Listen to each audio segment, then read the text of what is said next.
जय हिंद। मैं धर्मेंद्र कुमार। तो आज के सेशन में अपन स्टार्ट करने जा रहे हैं एक नया चैप्टर जिसका नाम है पुष्पीय पादपों में लैंगिक जनन, sexual reproduction in flowering plants.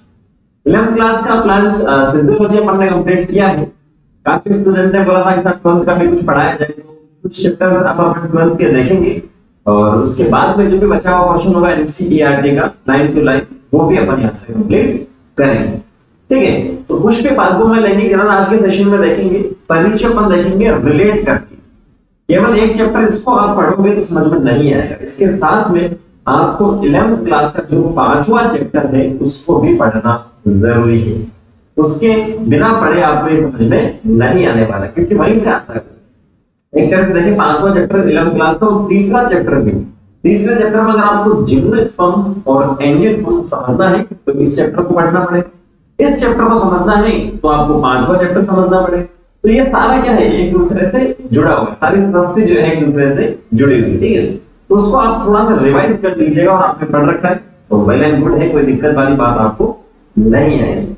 Revision में आपको थोड़ा सा कराऊंगा। आज का सेशन जो है परिचय जो है उसको आपको डिस्कस करेंगे और साथ में इस सेशन के लास्ट में हिंदी और इंग्लिश दोनों में जो अलग चीजें दे रखी है, मतलब कहने का तात्पर्य ये है कि हिंदी वाली एनसीईआरटी में चित्र में एक गलती आपको दे रखी है जो इंग्लिश में सही दे रखी है, उसे भी इस सेशन की लास्ट में मैं आपको यहाँ से बताऊंगा। तो लास्ट तक आप देखिएगा सेशन को। फिर भी कोई डाउट रखना है तो आप कमेंट सेक्शन में कमेंट करके पूछ सकते हैं। और सेशन देखने के बाद एनसीईआरटी आपको पढ़नी है, कोई कहने की जरूरत नहीं है। ठीक है, तो चैप्टर की हेडिंग लिखी है पुष्पीय पादपों में लैंगिक जनन। अब पुष्पीय पादप होता है एंजियोस्पर्म। अब एंजियोस्पर्म शब्द का मतलब आपको आना चाहिए, जो दे रखा है इसके अंदर 11th क्लास की एनसीईआरटी के तीसरे चैप्टर में एंजियोस्पर्म और जिम्नोस्पर्म। जिम्नो का मतलब होता है नग्न बीजाणु और एंजियो का मतलब जिसके चारों तरफ कवरिंग होती है वो होता है एंजियोस्पर्म। ठीक है, स्पर्म शब्द से ही समझ में आ जाना चाहिए। वो होते हैं पुष्पीय पादप। और दूसरा लिखा लैंगिक जनन। जनन के 2-3 प्रकार होते हैं मेनली। इससे पहले के सेशन में या इससे पहले का चैप्टर उसमें मैंने आपको पढ़ाया पहला चैप्टर क्लास का पहला चैप्टर मेनली 2 जनन की अपन बात करते हैं। तीसरा जो है उससे अपन नहीं डिस्कस करने दिया होगा। एक तो होता है लैंगिक जनन और दूसरा होता है अलैंगिक जनन। लैंगिक में जो लैंगिक अंग है, जो स्ट्रक्चर संरचना है वो आती है। अलैंगिक में वो अनुपस्थित होती है और वो सर्वोत्तम प्रकार की जो जीव है उसके अंदर मिलता है। जो लैंगिक तो जो उच्च है, जटिल है, जैसे मनुष्य हुआ। जंतु की बात करें तो काफी जंतु मिलता है। पादपों की बात करें तो जैसे टेरिडोफाइट, जिम्नोस्पर्म, एंजियोस्पर्म इसके अंदर मिल सकता है। ठीक है, तो जो लैंगिक जनन है उसमें क्या होता है, नर और मादा लैंगिक संरचनाएं होती है, उसी की मदद से क्या होता है, जनन होता है, रिप्रोडक्शन। ठीक है, रिप्रोडक्शन का मतलब क्या होता है, अपने समान संतति उत्पन्न करना। ठीक है, वो आपके पास होता है रिप्रोडक्शन। तो अब अपन बात करते हैं पुष्पीय पादपों में लैंगिक जनन। पुष्प का रोल क्या है? पुष्पीय पादपों को मैंने बोल दिया, इसका मतलब क्या है, एंजियोस्पर्म की बात करते हैं तो मेनली तो जितने भी सारे एंजियोस्पर्म है उसमें क्या होता है, लैंगिक जनन होता है। ये आपको ध्यान रखना की पॉइंट अपना है। पुष्प के बारे में अगर अपन बात करें तो मनुष्य जो है काफी समय से ही पुष्प को जितने भी सारी भावनाएं हैं, प्रेम हुआ, सुख हुआ, दुख हुआ, जो भी है उसको व्यक्त करने में पुष्पों का प्रयोग करता ही है। ठीक है, पुष्प की संरचना पे अपन चलते हैं। बाकी आप देख लीजिएगा कि कौन कौन से 5 पुष्प जो है काम में लेते हैं, सजावट में नहीं लेते। और इनिशिएटिव में छोटा सा क्वेश्चन जो है उसके बाद में नहीं पूछना नहीं। ठीक है, अब पुष्प की थोड़ी सी संरचना आपको देखना जरूरी है, क्योंकि इस चैप्टर की बेस का ये काम करेगा। जो पुष्प की संरचना है वो, अगर पुष्प की स्ट्रक्चर आपको नहीं आती है और सीधा आप चलते हैं नर जननांग पर तो दिक्कत हो सकती है। पुष्प की स्ट्रक्चर की बात करते हैं तो पुष्प के स्ट्रक्चर में टोटल अपने पास कितने पार्ट मिलते हैं? टोटल अपने को मिलते हैं 4। कितने मिलते हैं टोटल? अपने को मिलते हैं 4। अब इस 4 में सबसे फर्स्ट जो आपके पास आता है उसे अपन बोलते हैं सहायक। 2 अपने पास आते हैं सहायक और 2 ही अपने पास क्या होते हैं, जननांग कह सकते हैं, लैंगिक संरचनाएं। क्या? ठीक है, सहायक हेल्पर जिसे कहते हैं उसका मतलब है सहायता करने वाला, सहायता। और इसके भी आपके 2 प्रकार आपके देखने को मिलते हैं। एक होता है कैल्पिस और दूसरा होता है कोरोना। कोरोना नहीं, कोरोला, कैल्पिक्स और कोरोला, ठीक है, कैल्पिक्स और कोरोला ये सहायता करते हैं पुष्पीय पादप में पुष्प को लैंगिक जनन करते हैं, इसीलिए इसे बोलते हैं सहायक। दूसरा जननांग की जननांग इसके बारे में जननांग की अपन बात करें तो नर जननांग को अपन कहते हैं वुमन, इंग्लिश में कहते हैं एंड्रोशियम, और दूसरी संरचना है उसे अपन कहते हैं जायंट, इंग्लिश में से अपन बोलते हैं गाइनोशियम। और गाइनिक जो महिलाओं के लिए तो गाइनिक जो शब्द यूज बनते हैं वो जायंट या फीमेल के लिए यहाँ पर यूज होता है, ठीक है। तो सबसे पहले जो सहायता करते हैं कैल्पिक्स की अपन जो बात करें, कैल्पिक्स जो है इसकी इकाई को मतलब ये एक प्रकार से इसके बहुत सारे पार्ट होते हैं, एक सिंगल इकाई की अगर अपन बात करें तो उसे अपन बोलते हैं बाह्य दल। क्या बोलते हैं? बाह्य दल। ये इसकी एक इकाई को अपन बोलते हैं बाह्य दल, ठीक है। और सामान्यतः बाह्य दल होते हैं वो क्या होते हैं? खरे होते हैं। क्या होते हैं? खरे होते हैं। जैसे इस चित्र में आप देखेंगे, साथ साथ में देखते हुए चलेंगे, समझ आएगा। ये मैंने लिखा है बाह्य दल, सेपल जिसे अपन बोलते हैं इंग्लिश, ठीक है। तो इस एक को आपने बोला है सेपल, ये बाह्य दल ऐसे बहुत सारे जब होंगे उसे आप क्या बोलोगे? कैल्पिक्स। उसे आप क्या बोलोगे? कैल्पिक्स। तो ये आपके पास सामान्यतः ये हरे होते हैं, मेरे पास हरे इंक का मार्कर नहीं, इसलिए आपको वीडियो में बता रहा हूं, आप समझ सकते हैं भावनाओं को, गैलरी में धीरे भी हुआ था। तो ये जो है बाह्य दल है, खड़ा होता है सामान्यतः, और ये क्या करता है? पुष्प की रक्षा करता है जब वो कली अवस्था में होता है, तब मतलब मैच्योर अभी हुआ नहीं, उसके साथ वो मैच्योर भी पूर्ण हुआ ही नहीं, डेवलपमेंट नहीं हुआ, उस अवस्था में क्या करते हैं? पुष्प की कली अवस्था में रक्षा करते हैं। ये जो सेपल या बाह्य दल आपको बता, ठीक है। दूसरा अपन चलते हैं, आपके पास लिखा है कोरोला, ना कि कोरोना, ठीक है। कोरोला की जो बात करते हैं, ये आपके पास क्या होते हैं? ये आपके पास होते हैं सामान्यतः चमकीले कलर के होते हैं या ब्राइट कलर के, सामान्यतः चमकीले होते हैं, ठीक है। अलग अलग रंग के भी हो सकते हैं। इसकी इकाई की बात करें सामान्यतः, इसकी इकाई की अगर हम बात करें तो इसे हम बोलते हैं दल। क्या बोलते हैं? दल। पंखुड़ी कह सकते हैं, और इंग्लिश में से अपन बोलते हैं पेट। ये आपके पास हो गया सेपल। और ये जो देखो, ये जैसे मैंने रेड कलर का आपको बताया, आपके पास लिखा है दल, या इसे आप क्या बोल रहे हो? इसे आपको बोला बेटर या पंखुड़ी। ये क्या होता है? चमकीले कलर के होते हैं, अलग अलग कलर के होते हैं, जो क्या करते हैं? जो कीटों को आकर्षित करने का काम करते हैं। बोले यहाँ पर कीट का क्या रोल है? जब कीट आएंगे तो उनसे परागण चिपक के आएंगे, और चिपक के आएंगे तो एक पुष्प से दूसरे पुष्प में जाएंगे, वहां पर उनका निषेचन होगा, जो भी नर और मादा संरचना होगा। तो ये आगे की बात है, इसे आगे पर डिस्कस करेंगे, कोई देखने वाली बात नहीं है। चमकीले इसलिए होते हैं क्योंकि ये कीटों को आकर्षित करते हैं, ठीक है। और इसके कारण मनुष्य में क्या करता है? ये आपके पास पहला हो गया, मतलब दो जो सहायक संरचना वो हो चुकी है, एक कैल्पिक्स और दूसरा कोरोला। यहाँ पर आपने बात, अब अपन बात करते हैं जननांगी, पुंगक और जायंत। पुंगक को बोलते हैं नर जननिक संरचना, जायंत को बोलते हैं मादा जननिक संरचना। ये आपको ध्यान रखते हैं, इसे कहते हैं एंड्रोशियम और इसे कहते हैं गाइनोशियम, ठीक है। अब मैं लिख देता हूं यहाँ पर, ये एंड्रोशियम और एंड्रो जो यूज करते हैं नर के लिए, और ये आपके पास गाइनोशियम, गाइनिक शब्द यूज करते हैं फीमेल के लिए, गाइनोशियम, ठीक है। तो नर जो लैंगिक संरचना से कह रहे हैं पुंगक, और मादा पुंगक की जो संरचना है उसके भी दो पार्ट है। पुंगक की संरचना के कितने पार्ट होते हैं? दो पार्ट हमने को यहाँ पर देखने को मिलते हैं, ठीक है। अच्छा, तो यहाँ पुंगक की जो यूनिट की जो बात करें, एकल इकाई की जो यहाँ पर बात कर रहे हैं, इसे हम कहेंगे पुंकेसर। जैसे यहाँ पर बात करें, यहाँ इसे हम क्या कहते हैं? पुंकेसर। पुंकेसर के यहाँ पर क्या होते हैं? दो पार्ट होते हैं, एक होता है तंतु और दूसरा होता है परागकोश। तंतु को बोलते हैं फिलामेंट। इस स्ट्रक्चर को आप देखेंगे, डायग्राम को आप देखेंगे तो यहीं पर हिंदी और इंग्लिश की एनसीईआरटी में गलती कर रखी है। इस स्ट्रक्चर को ठीक है, ये वाला जो पार्ट है ना, ये वाला ये और ये जो बेलनाकार पाइप जैसा बता रखा और ये, ठीक है, ये है क्या? ये पुंकेसर है।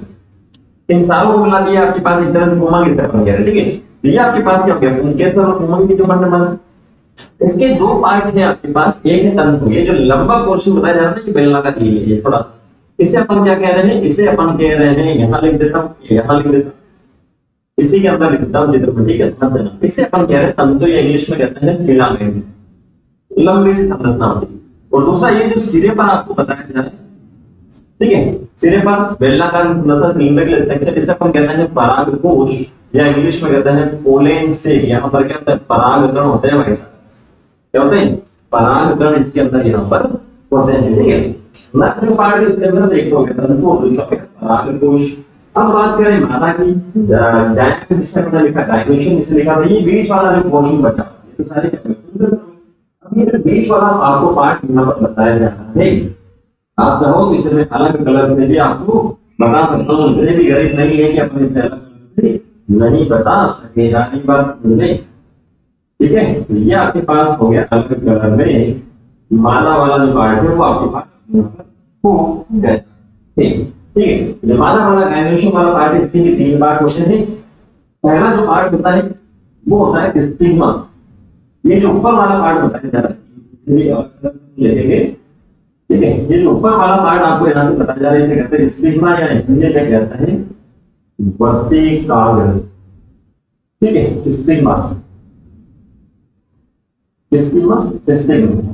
ये जो लंबा पार्ट बताया जा रहा है ये आपके पास है वर्तिका, वर्तिका, ठीक है, वर्तिका, इसे कहते हैं इंग्लिश में स्टाइल। और सबसे नीचे वाला ये जो पार्ट है थोड़ा सा इस प्रकार से बताया जाए, इसे अपन कहते हैं स्टिग्मा स्टाइल, और ये अपने पास हो चुका है ओवेरी या अंडाशय, जिसे अपन कहते हैं, इंग्लिश में मैंने ब्रैकेट में क्या कर दिया तो एक बार बात, ठीक है। स्टिग्मा स्टाइल और ओवेरी। नीचे से अगर अपन देखें अंडाशय, यहाँ पर मेनली क्या होता है, निषेचन होता है, यही गणन है नर और मादा, नर वाला मादा के पास आएगा, इसके अंदर मादा जो संरचना है मतलब इसके ऊपर जो लंबा सा पोर्शन इसे कहते हैं वर्तिका, स्टाइल इसे अपन कहते हैं। और स्टाइल के अग्र वाला पार्ट, स्टाइल के अग्र वाला जो पार्ट है, आगे वाला पार्ट इसे अपन कहते हैं वर्तिकाग्र, वर्तिका के आगे वाला पार्ट वर्तिकाग्र, वर्तिका के अग्र वाला पार्ट वर्तिकाग्र, आगे। तो ये भी तरह पार्ट है, 3 पार्ट आपके पास होते हैं, स्टिग्मा, स्टाइल और ओवेरी, जिसे कहते हैं वर्तिकाग्र, वर्तिका या अंडाशय जिसे अपन कहते हैं। अब होता क्या है कि जो पुष्प है, ज्यादा देर से मैं आपको यहाँ नहीं बताऊंगा, मतलब एक तरह से रिवीजन आपको करवाना। पुष्प के प्रकार आप लोग देखते हैं, यहाँ पर सममिति आप देखते हैं पुष्प की, ठीक है। और यहाँ जो है इनके भी टाइप देखते हो, कुमन, जयांगी, कैल्किस, करोला के जुड़े हुए या नहीं जुड़े हुए, अलग है क्या, वो सारा आपको 5वें चित्र में पढ़ते हैं। मेन है मेरा उद्देश्य इसको समझाने का, वहां पर आपको पढ़ा दिए, इतना टाइम वेस्ट नहीं करेंगे, पर इसको समझाने का मेरा उद्देश्य। तो जो पुष्प की अपन जो बात करें, ठीक है, परागकोश है, यहाँ पर नर संरचना है, नर संरचना का पार्ट है परागकण, इसके अंदर बनेंगे, और परागकण कहां तक जाना चाहिए, अंडाशय तक जाना चाहिए। तो पुष्प है, होमोजीनस हो सकता है, हेटेरोजीनस हो सकते हैं, ठीक है। होमो मतलब सम, हेटेरो मतलब विषम, एक ही पुष्प में नर और मादा संरचना है, वो सम प्रकार का हो गया। अलग अलग पुष्प में एक में नर है, दूसरे में मादा है, तो विषम आपके पास हो गया, वो भी अपन थोड़ा डिस्कस करेंगे। यहाँ परागकण बनेंगे, यहाँ से वर्तिकाग्र पर आएगा, वर्तिकाग्र से वर्तिका अंडाशय तक आएगा, और यहाँ पर निषेचन होगा, निषेचन होने के बाद में क्या होता है, फल बनता है, और फल के अंदर बीज होता है, वो भी क्या होते हैं, बीज बनते हैं। तो ये किस प्रकार से बनते हैं, फल का निर्माण कैसे होता है, बीज कैसे बनते हैं, बीज आवरण क्या होता है, बीज के प्रकार पर देखेंगे, एक बीजपत्री, द्विबीजपत्री, जो बार बार अपन शब्द यूज करते हैं बारे में, वो क्या है, वो यहाँ से डिस्कस करेंगे। फल क्या है, फल की वृद्धि क्या है, वो हम यहाँ से डिस्कस करेंगे आने वाले सेशंस में, मुझे आपको देखना है, ठीक है। इसमें कोई डाउट है तो आप कमेंट सेक्शन में कमेंट करके पूछेंगे। अभी अपन चलते हैं इसकी और, जो चित्र में करेक्शन आपको दे रखा है, इस वाले चित्र में 2 पॉइंट एक में आपको जो करेक्शन दे रखा है, हिंदी और इंग्लिश में जो गलती है, मतलब हिंदी में तो गलत है, इंग्लिश में सही है, वो हम देखते हैं, और कोई डाउट हो तो आप कमेंट सेक्शन में कमेंट करके पूछ सकते। चलिए चलते हैं उस स्क्रीन पर। तो इस चित्र में आप देखेंगे तो वैसे तो ये चित्र इतना कोई खास है नहीं, ठीक है, लेकिन फिर भी जो करेक्शन है वो बताना मेरी थोड़ी सी जिम्मेदारी, इसीलिए मैं आपको यहाँ पर बता रहा हूँ क्या करेक्शन है और क्या नहीं है, ठीक है। ये ध्यान में रखना जरूरी है। मान लीजिए अगर नीट में ना दिए जाए ये चित्र, या आपसे अगर आप बोर्ड में है, 12th क्लास की बोर्ड है आपके, आपसे ये चित्र पूछ लिया जाए तो गलती ना हो, ठीक है। इसी के लिए मैं आपको ये करेक्शन बता रहा हूँ। नीट में भी दे सकता है, नीट का कोई भरोसा थोड़ी है कुछ, ठीक है। तो सबसे फर्स्ट अगर अपन यहाँ पर बात करें, स्टाइल जो मैंने आपको बताया था, ये स्टाइल आपको बता रखिए, वर्तिका, वर्तिका के आगे वाला जो पोर्शन होता है वो वर्तिकाग्र आपको बता रखा है, स्टिग्मा जिसे अपन कहते हैं। और उसके बाद में ये आपके पास हो चुका है ओवेरी, ये अंडाशय आपका पास हो चुका है। चित्र में काफी चेंजेस हैं अगर आप देखेंगे तो। इस अंडाशय के चारों तरफ ये आपको ओवरी जो बता रखी है, यहां आप देखेंगे तो ओव्यूल आपको बता रखे, ठीक है, ओव्यूल आपको बता रखा है, और एक नेक्टिफेरस एरिया आपको यहां पर बता रखा जो हिंदी वाली एनसीईआरटी में नहीं बता रखा, तो इसे भी अपन डिस्कस करेंगे। नेक्स्ट पार्ट की अगर अपन बात करिए, एंथर आपके पास है, जो यहां लिखा है इन्होंने पंखुड़ी, और ये पेटल जो लिखा है जिसे लिखा है परागकोश। इन दोनों में क्या है भाई साहब, करेक्शन है। ये एनसीईआरटी का जो चित्र है वो क्या है, गलत है हिंदी वाला। पेटल जो है वो होता है पंखुड़ी, जो भी कुछ समय पहले अपन ने बात की थी। और ये जो आपको एंथर वाला पोर्शन बताया जा रहा है जिसमें आपके पास परागकोश था, और ये क्या था, तंतु वाला पार्ट था, ठीक है। इसके अंदर भी तो ये तंतु आपको बता रखा है, ये फिलामेंट, ये तो सही है, लेकिन जो परागकोश और पंखुड़ी है उसमें क्या है, चेंजेस है, ये आपको बहुत अच्छे से देखने की जरूरत है। बाकी आप देखेंगे बाह्य दर आपके पास सेम लिखा है, ठीक है। तो तीन चेंजेस, सॉरी माफ कीजिएगा, एक तो एंथर और पेटल आपको ध्यान में रखना है, जो पंखुड़ी और परागकोश। दूसरा आप देखेंगे यहाँ ओव्यूल और ओवेरी जो आपको बता रखा है, अंडाशय, और जो इसी के अंदर इसी के अंदर क्या है, ओव्यूल आपके पास होते हैं। जब बीज की संरचना आप देखेंगे तो आपको समझ में आएगा। और तीसरा आपको ध्यान में रखना नेक्टिफेरस एरिया, ठीक है, एक ऐसा एरिया जो नेक्टर का प्रोडक्शन करता है। नेक्टर का मतलब आपको समझ में आता है, जो भी आपके पास आते हैं कीट, ठीक है, जो भी कीट आते हैं तो उनको पारितोष भी तो दिया जाता है, इनाम भी दिया जाता है, वो नेक्टर होता है।